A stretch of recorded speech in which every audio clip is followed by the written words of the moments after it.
Hello my YouTube family, कैसे हैं आप सब। आशा करती हूँ आप सब बहुत अच्छे होंगे, बहुत खुश होंगे और अपनी अपनी लाइफ में बहुत अच्छा कर रहे होंगे।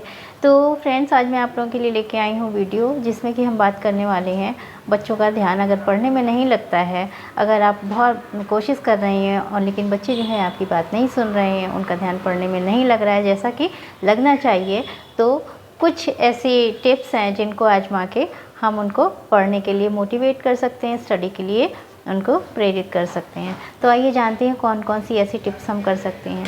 तो जैसे कि आप सभी जानते हैं ना कि बच्चों को तो खेलना सबसे ज़्यादा पसंद होता है। They like to play more and more and more. उनको बस आप खेलने के लिए दे दो, वो पूरा दिन खेलते रहेंगे, वो थकते नहीं हैं, उनमें एनर्जी बहुत होती है, वो थकते नहीं हैं और वो नए नए खेल खेलना चाहते हैं हर वक्त। लेकिन क्योंकि जब थोड़े बच्चे बड़े हो जाते हैं ना, तो उनका हमें पढ़ाई का भी सोचना होता है, हमें उन्हें स्टडी करवाना भी ज़रूरी होता है। तो इसलिए हमें उनको कुछ ऐसे वेज़ हैं जिनके थ्रू जाके हम उनको पढ़ने के लिए मोटिवेट कर सकते हैं, इंस्पायर कर सकते हैं। जैसे कि जब भी आप उन्हें पढ़ने के लिए बोलें तो उसका एक पहले से शेड्यूल बना लें। उन्हें शेड्यूल बना के उन्हें बता दें कि आपका ये टाइम पढ़ने का है, स्टडी का है, और ये टाइम आपका कार्टून देखने का है या खेलने का है, ये टाइम आपका खाने का है, इस टाइम पे आपको स्कूल जाना होता है, इस टाइम पे आपको स्कूल से आके रेस्ट करना होता है लंच के बाद में, और इस टाइम पे आपको पढ़ना है, उसके बाद में या आउटिंग के लिए जाना है। अगर आप खेलना चाहते हो, आउटडोर प्ले या इंडोर प्ले जो भी आप चाहते हो, उसके लिए ये टाइम है। देन आपको फिर से आके स्टडी करनी है थोड़ी, और उसके बाद में फिर डिनर करके सोना है। बीच में स्नैक्स वगैरह का भी टाइम आपको उसमें इंक्लूड करना होगा।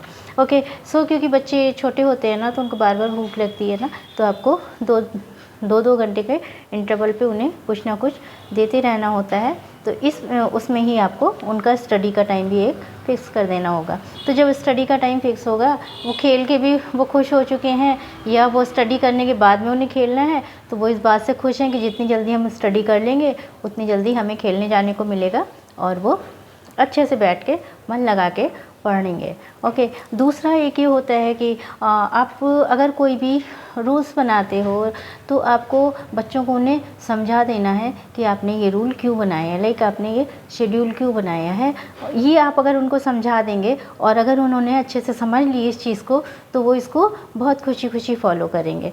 तो आपको जो भी आप रूल्स बनाते हैं उनके लिए, जो भी आप उनके लिए कुछ भी करते हैं ऐसा, तो आप उसका रीज़न उनको ज़रूर दे दीजिए, जिससे कि उनको समझ में आ जाए, they can understand that thing, that why these rules are just for me. Okay, and फिर वो आगे अच्छा पढ़ने स्टार्ट कर देंगे, क्योंकि उन्हें ये हो जाएगा ना कि इस टाइम के बाद में मुझे ये करना है, मुझे वो करना है, वो खुद ही उनके माइंड में सेट हो जाएगा। ओके, सो और एक तीसरा होता है, एक चीज़ ये भी होती है ना कि जब आप बच्चों को थोड़ा सा उनकी बात नहीं सुनते हैं, या आप उनको बिल्कुल भी इग्नोर करने लगते हैं, अगर वो अपनी बात को ही कह रहे हैं, अरे छोड़ो तुम्हें ये करना है, बस ये करना है, अगर आप इस टाइप का कुछ करते हैं कि सिर्फ अपनी बात को बोलना है, उनका नहीं सुनना है, तो वो थोड़े से इरिटेट होते हैं। उनमें थोड़ा सा ये आता है कि मम्मा या पापा मेरा तो बिल्कुल पार्ट सुनते ही नहीं हैं, हमें क्या चाहिए, हम क्या चाहते हैं वो तो सुनते नहीं हैं। तो आपको, मेरा कहने का मतलब है, आपको उन्हें ध्यान से सुनना भी है। जो वो कह रहे हैं उसको सुनिए, उसके रीज़न दे के उन्हें मना करिए, या अगर हाँ करने वाली चीज़ें हैं तो हाँ कर सकते हैं, है ना। इससे उन्हें भी खुशी मिलेगी कि हमें भी सुना जा रहा है। और वो जब आप हर तरफ से कंटेंट होते हैं, आप हर तरफ से सेटिस्फाइड होते हैं, संतुष्ट होते हैं ना, तो आपका काम करने में मन लगता है। तो इस समय यहाँ पे उनका क्या काम है, उनको यहाँ पे पढ़ने के लिए हमें प्रेरित करना है, मोटिवेट करना है ना। तो हम उनकी जब कुछ चीज़ें हम उनकी सुनेंगे, हम उनकी कुछ चीज़ें समझेंगे, हम उनकी कुछ चीज़ें मानेंगे ना, तो वो भी प्रेरित होंगे कि हाँ हमें ये करना चाहिए, ये हमारे अच्छे के लिए है। अगर हम करेंगे, क्लास में अच्छे मार्क्स आएंगे, हमारा लर्निंग का लेवल आगे बढ़ेगा, हम नेक्स्ट क्लास में जाएंगे और हम और अच्छा करेंगे ना। तो उनमें भी फिर ये चीज़ आती है, फीलिंग उनमें भी आती है। इसके साथ ही साथ में जैसे कि कोई भी प्रॉब्लम है ना, कोई भी उनकी प्रॉब्लम हो गई है, तो उसको कोशिश करिए कि साथ में बैठ के सॉल्व करें।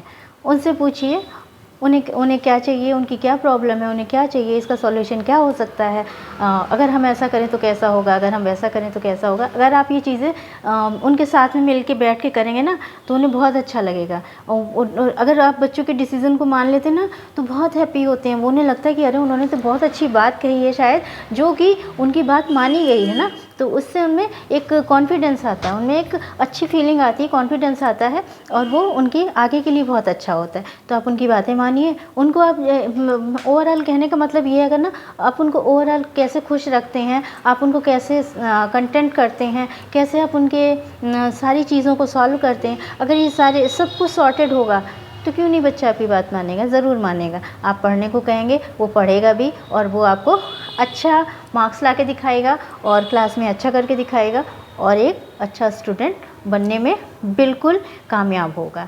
तो आप इन टिप्स को फॉलो करके देखिएगा। आई होप इनमें से कोई भी टिप्स आपको पसंद आए और वो वर्क करे। अगर वर्क करती है या पसंद आती है तो please like, subscribe and comment.